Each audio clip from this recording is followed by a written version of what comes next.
Welcome back and thanks for staying with us. So a video went viral and this video showed barrister Uju Kennedy, who was our former Minister for Women Affairs, and it showed her back in court doing what she was doing before she became a minister. And the comments went like, oh, it's very different. This is not the usual. And, you know, because we are so used to having career politicians who all we know they do is politics. Now seeing that she's vocal about the same way she was vocal as a minister and defending the rights of people, going to court in the full robe, was very interesting. I was just going to talk about it. Nima, when you first saw that video, what was your opinion? I felt proud of her. You know, I didn't even know she was a lawyer. When she was minister, we knew every side of her, but you know, the barrister Uju Kennedy didn't sink. Until I saw her in the robe and the dress, I felt so proud of her. And that she's following this case. I wanted the details. Miriam was also asking, because I would have liked to see when it was found. You know, to see whether she was even representing in her capacity, or maybe her firm was representing while she was minister before the reshuffling of the cabinet. But I'm so proud that she's gone on to represent the people. I see why she qualified initially for Women Affairs. And I think that her personality for Women Affairs is apt. Yes. You know, it has to be someone who can understand. We're in the 16 days gender-based violence awareness already. And these are some of the gender-based violence issues we're dealing with. We're dealing with spousal abuse, you know, parental abuse happening against young girls. And it's just for me, at this time, it's something that I would really love to, it's something that is encouraging for me, and I'm so proud of her. I am proud of her as well. I'm proud of her because usually there's something that is associated with when you've been taken out of office, which is supposed to be shame, you know, and then you hide your face. Or if you don't hide your face, you're quickly looking for what other political parties to be part of, or even to be heard to be speaking ill of the government that had taken you out. This woman, the very last news before this one that I saw was her just thanking the president for giving her the opportunity to serve. And the next thing, this woman is proudly wearing her wig and gown and talking about her passion. And I remember one of the videos just before she left was her, you know, having discovered a case where a child had been molested, and she was so, you know, she was so hurt by it, she was so upset. And you remember her, she was such a vivacious, strong voice. And a lot of us may have thought that she was doing it just for the office, but here she is continuing to do what has always been important to her. And for me, this sends a very powerful message, because a lot of times we feel that to be in government, you have to be a career politician, and you know, they will tell you this is our work. Well, there's nothing to do. Many times when we've said that our country can no longer afford to pay our politicians as much as we do, our representatives as much as we do, should they go and get other jobs and things like that? We've had people, you know, argue that this is the job that they know. What else do you want them to do? But I would like for us to see that there are opportunities for people who can do both. And if we look at that, maybe we'll now start thinking about the cost of governance. But I'm so proud of her. You know, it still hurts me that she left, but what she's doing today, even after what has happened, to me is even more powerful than when she was Minister of Women Affairs. So well done, madam. Yes. For me, she's looking so beautiful. I'm proud of her because she's looking beautiful in her. This, you know, how I've seen her wear her normal stuff, and then now in this kind of attire, I'm like, oh, wow, very nice, and pursuing what she likes to do. And the fact that, you know, I was one of the people, I was quite hot too when they removed her. And of course, I was expecting there was going to be backlash because of the way, you know, the energy that she used to bring before. I was expecting that she would go abuse everybody, you know, and say this, that, but she accepted it in faith, just like what Miriam said, accepted it in faith, and then went on to continue with her normal. So I'm just imagining, and I'm trying to compare her with the one that has been, you know, I can see that her own energy would have been more. By now, she would have still been everywhere. Her news would have still been very active. People, you know, and I like the fact that she's passionate about trying to help people with those kind of stories, because I can see that it's a 5-year-old issue that has something to do with molestation or something. So I'm very, very proud of her, and this is what women, these kind of things, that when a woman is in power, doing things like this, I'm always very happy. And let's say she was still the Minister of Women Affairs, I know that she will really attack the North because we have a lot of issues like that. And so she will really be in the news all the time, you know, trying to handle issues from that area. So yeah, I'm so happy. She was always in the news, and I think that people are not, for me, she was all of us on this table actually didn't understand why she was Doing what she removed. was Yeah. Like, we asked, and we're still asking, what was the parameter for the removal of Barrister Uju Kennedy from being the Minister for Women Affairs? What did she do right? What did she do wrong? Because if the government isn't transparent about the metrics for judging ministerial appointments, citizens will not believe in their that they're doing things in their best interest. They will just feel it is all politically motivated, or some powerful person is manipulating the decisions being made. So I think it's important they put it out there. But I'm so, like everybody has said, I'm so proud of her. I'm so proud of her that we're not bending, we're not hiding, we're not doing anything. Like, this is who I am. Maybe you did not know me before, but I've always been doing this, and she's back to do what she's always been doing. And it should serve as a template for other ministers. Yeah. If you really love what you were doing as a minister and they took you out of being a minister, it shouldn't stop you from doing what you've been doing or stop you from contributing if you're no longer in that position. So maybe you were a minister. What other minister did they remove? Under controversial circumstances, though, I know that I can remember the Better Edu was taken out.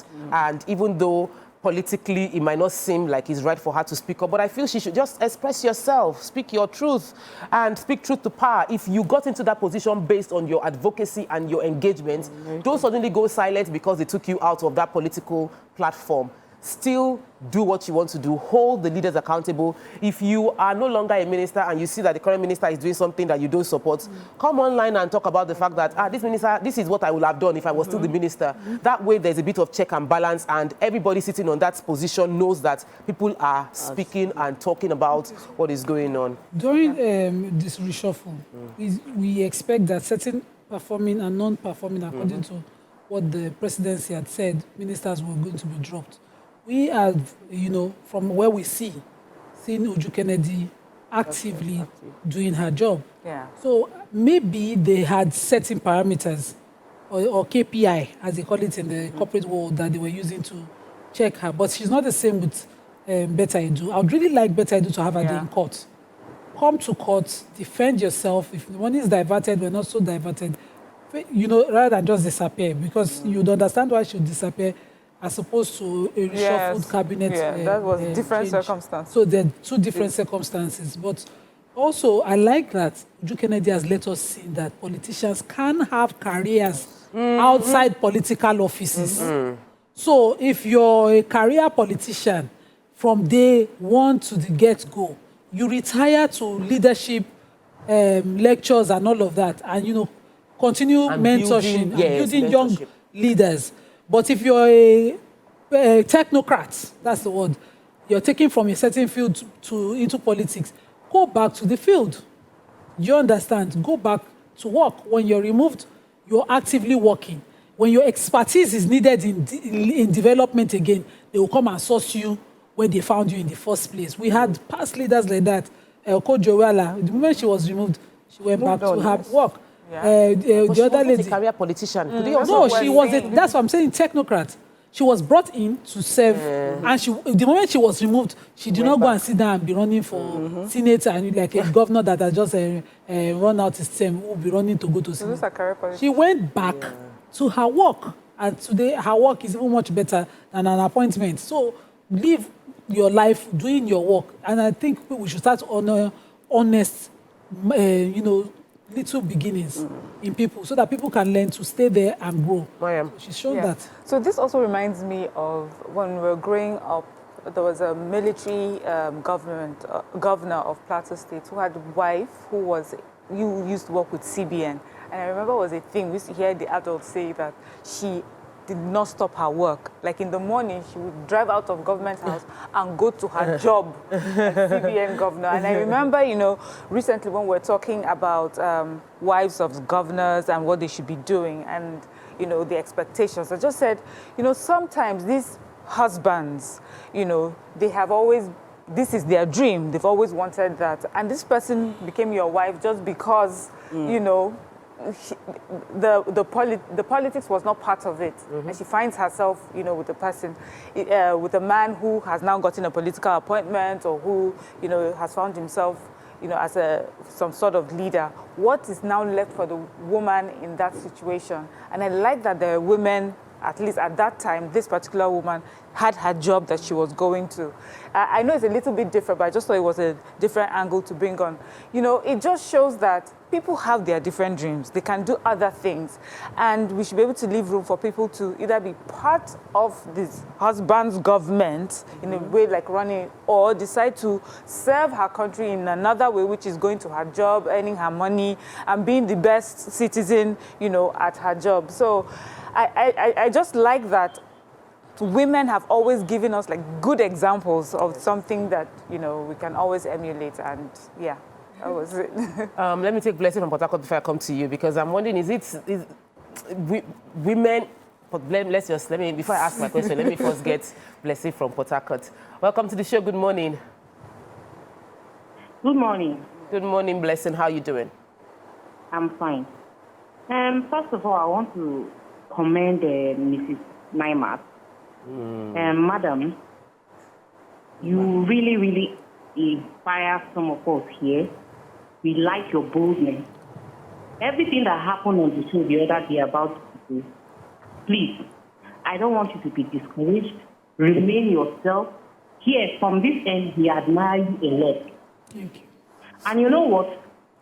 A child that is well trained knows that you don't take a family affair outside the house. If you have a brother that steals or a sister that is a thief, do you go out to tell people that your brother is a thief? As Nigerians, no matter how many citizenships we have, we are first to be patriotic to our own. No matter how the situation is in the country, we are supposed to be patriotic. We are supposed to defend our own in public. Then when we come back home, we can now tackle issues that we have at home. So first of all, I just want to encourage you to stay strong, remain strong, and we are here for you. Thank you so much. Thank you, ma.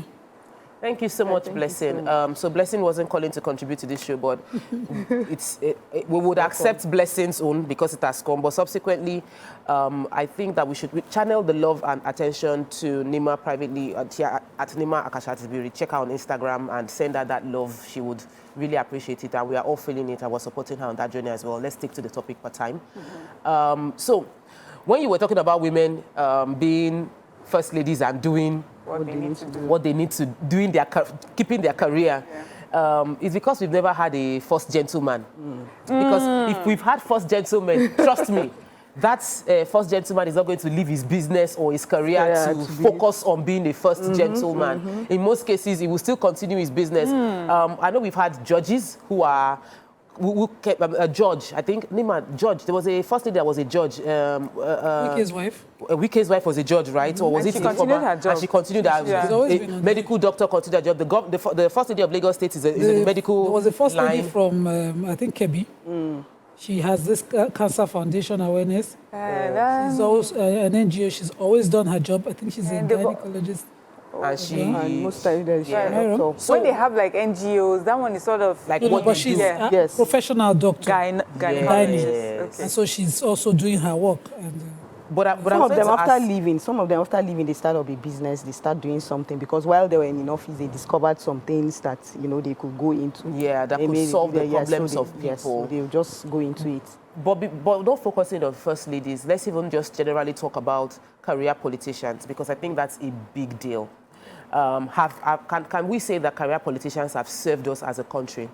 These people who were local government chairmen and then became House of Assembly, House of Rep, Senator, or they became governors, then went into the Senate and then became ministers, people that we've seen their faces over and over again for 20, 30 years, or for the past 20 years of our democratic dispensation.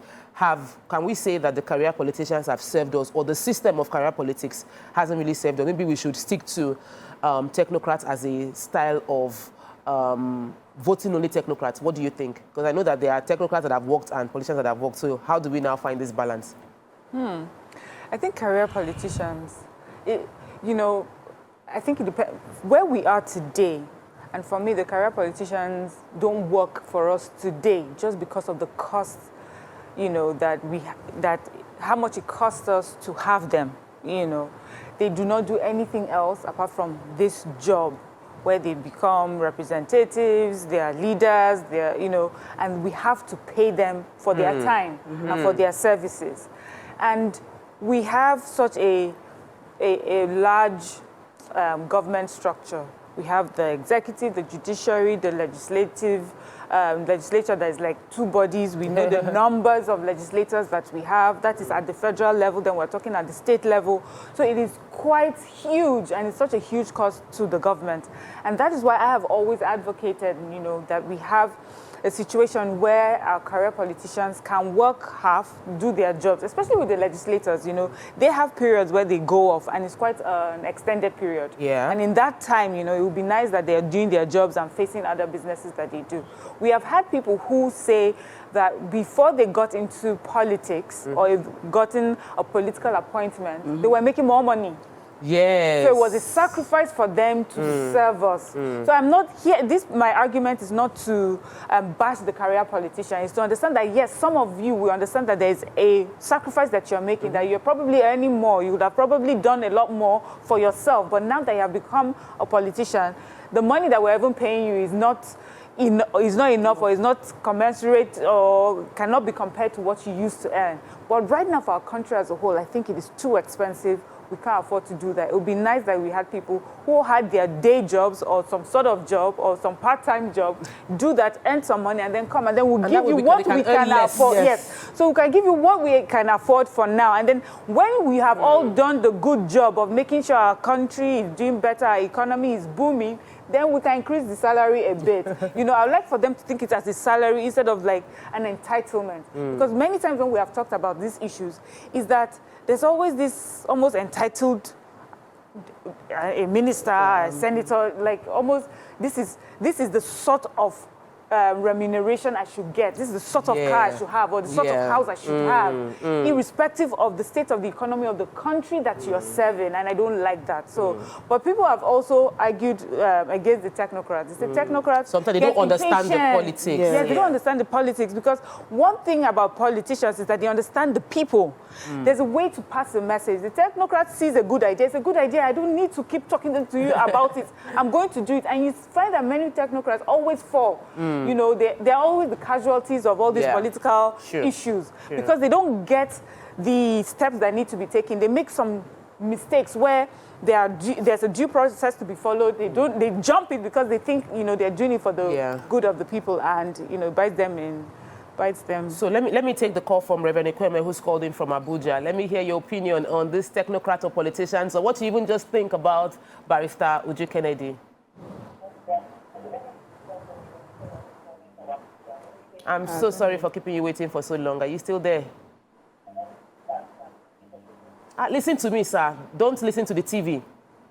Can't hear him. No problem. I'm a Welcome to the show. I'm a first scholar. Listen to the phone, not TV, sir. The TV is delayed. I'm impressed by what Barrister Kennedy has done. You are very impressed. And I want, thank you very much. Thank you very much. I want to talk about Barrister Kennedy. Okay. Till tomorrow, I'm still happy that he was removed from that ministerial appointment. I begin to cry. Yeah. But my voice is not as loud as yours. My voice is not as loud as other people. I'm a pastor. Okay. But I want to emphasize that this is an example of a good citizen. He has displayed what I call faithless patriotism. If our politicians and other leaders in Nigeria can know that somebody can do something and impact a particular area of economy or this country without money or any other materialistic inducement, this nation will be better than it is. But I discovered that in every aspect of life, whether it's church leadership, political leadership, this and that, people begin to do whatever they are doing because of what they will gain. Look at this woman. What is she going to gain? Going back to defend the defenseless. She's only trying to defend what I call selfish patriotism. Thank you so much, Reverend Ikweme. We'll continue with this conversation after we return from the break. Stay with us. We'll be right back.